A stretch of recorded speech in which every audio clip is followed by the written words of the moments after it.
গভীর রাতে ড্রাগস পাচারের পরিকল্পনা ভেস্তে দিল শ্রীভূমি পুলিশ।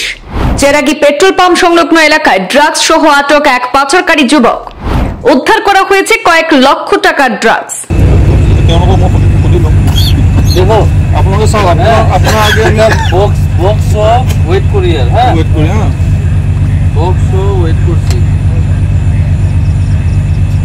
গভীর রাতে বারুইগ্রামে চলল শ্রীভূমি পুলিশের ড্রাগস বিরোধী সফল অভিযান।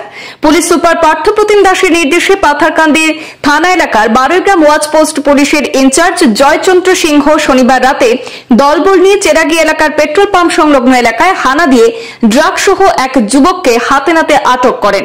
ধৃত যুবক শেরপুর এলাকার মৃত আব্দুল মতিনের পুত্র হোসেন আহমেদ বলে জানা গেছে। পুলিশ ধৃতের কাছ থেকে দুটি সাবানের বাক্সে 21 গ্রাম সন্দেহজনক হেরোইন বাজেয়াপ্ত করে। ধৃত হোসেন আহমেদকে পুলিশ আটক করে টানা জেরা চালিয়ে যাচ্ছে বলে জানা গেছে।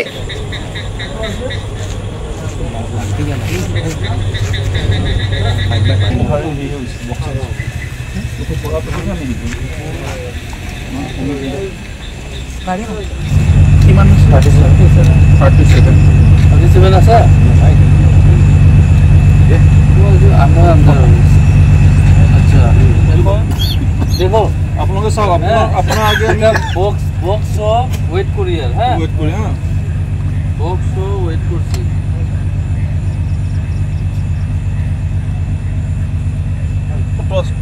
ফটোগ্রাম আছে 36 দেখছো ফটো মে বলে ফটো মোবাইলে ফটো করে লোয়া না বলে